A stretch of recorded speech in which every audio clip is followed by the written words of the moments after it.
एक समय की बात है, भगवान गौतम बुद्ध के हजारों शिष्य उनके पास अध्ययन करते थे।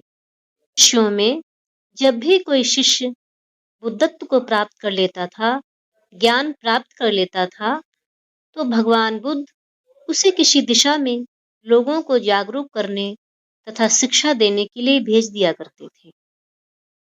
एक दिन बुद्ध का एक शिष्य बुद्ध के आश्रम में लगभग 6 सालों से रह रहा था।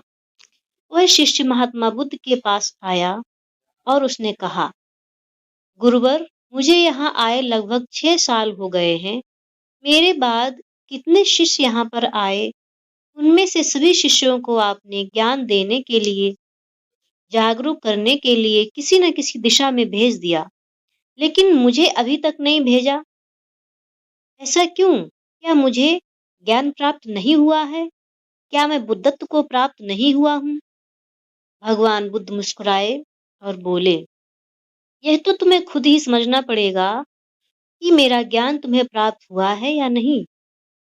शिष्य बोला, हे भगवान, आपने इन 6 सालों में जो मुझे उपदेश दिया है, वह मुझे सब याद है।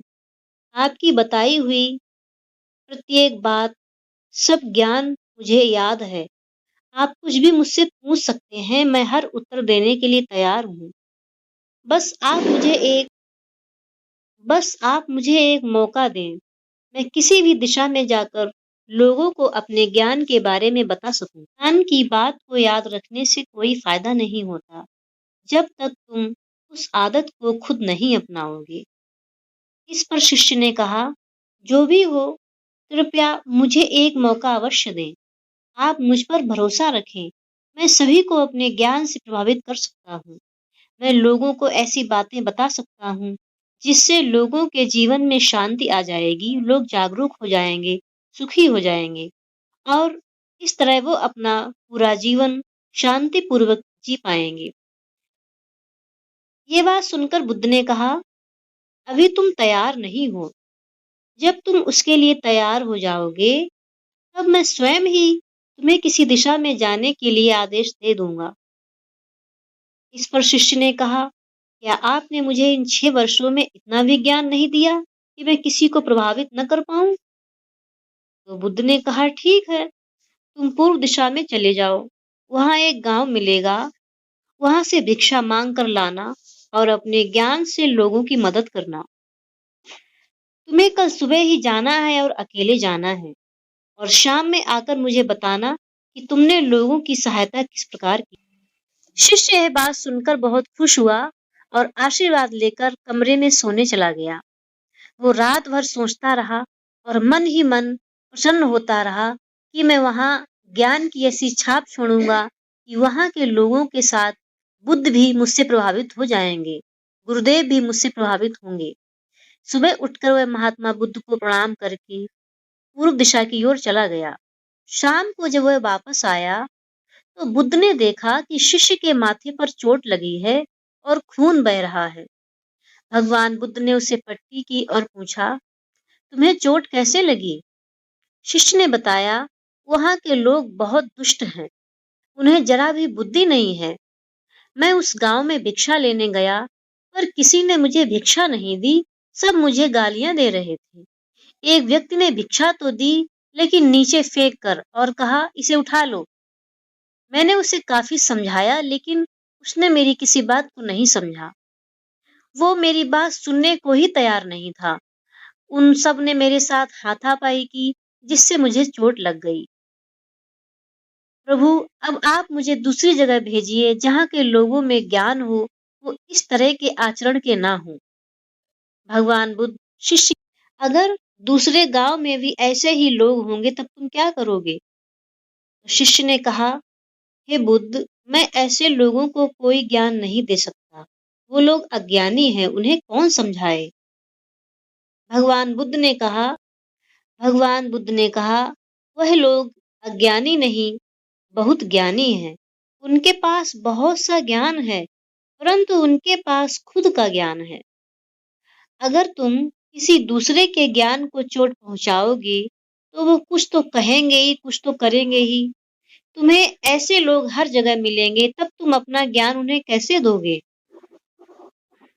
बुद्ध ने कहा, आज तुम आराम कर लो, कल शाम को मेरे पास आना। शिष्य बुद्ध को प्रणाम करके चला गया। अगली शाम जब वह वापस भगवान बुद्ध के पास आया, तब वहां बुद्ध के पास एक और शिष्य मौजूद थे। उनके हाथ में चोट लगी हुई थी। भगवान बुद्ध ने शिष्य के हाथ पर चोट देखकर उस पर पट्टी की और उनसे पूछा, तुम्हें यह चोट कैसे लगी? शिष्य ने बताया, आपने पूर्व की ओर एक गांव में मुझे जाने के लिए कहा था, तो ये चोट मुझे वहीं लग गई है। भगवान बुद्ध ने कहा, वहां तुम्हारे साथ क्या हुआ था, मुझे बताओ। तो शिष्य ने कहा, वहां पर मैंने सबसे भिक्षा मांगी, लेकिन किसी ने भी भिक्षा नहीं दी। एक व्यक्ति जिसने भिक्षा तो दी, पर जमीन पर फेंक कर दी और कहा, इसे उठा लो। तो मैंने उसे उठाकर अपने झोले में रख लिया और मैंने उसे सफल होने का, सुखी होने का आशीर्वाद दिया। तब उस व्यक्ति ने मुझसे कहा, आप बड़े मूर्ख लगते हो, बड़े अजीब लगते हो। मैं आपका अपमान कर रहा हूं और आप मुझे आशीर्वाद दे रहे हैं। तो मैंने उनसे कहा कि आप दानी हो, आपने मुझे दान दिया है, इसलिए मैं आपको आशीर्वाद दे रहा हूँ। फिर मैं वहां से आगे चला गया, तो कुछ लोगों ने मुझे वहां से वापस जाने के लिए कहा। उन्होंने मुझे कुछ अपशब्द कहे और मुझ पर पत्थर भी फेंके, जिससे मुझे चोट लग गई। और जब मैं वापस आ रहा था, तब रास्ते में मैंने एक माँ को रोते हुए देखा। वह अपने बीमार बच्चे को लेकर चिंतित थी और रोए जा रही थी। मैं तुरंत जंगल में जाकर उसके बच्चे के लिए जड़ी बूटियां लाया, लेकिन वहां के कुछ लोग जड़ी बूटी देने को तैयार ही नहीं थे, देने ही नहीं दे रहे थे। फिर मैंने उनसे विनती की कि वह मुझे उस बच्चे का इलाज करने दें। उसके बाद आप लोग जैसा कहेंगे मैं वैसा ही करूंगा।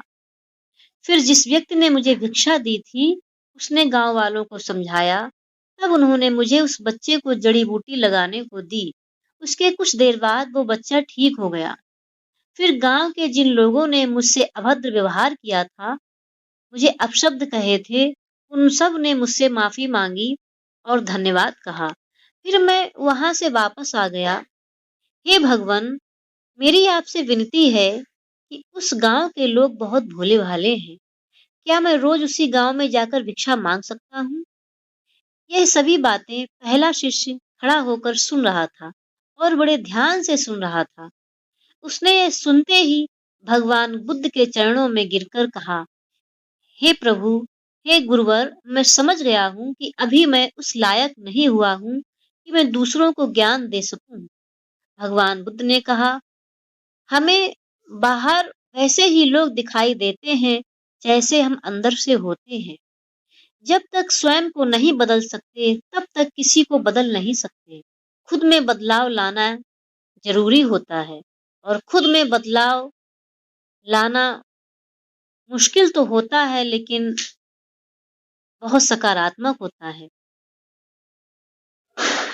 अपने आप में बदलाव लाकर ही इस दुनिया को आप जीत सकते हैं।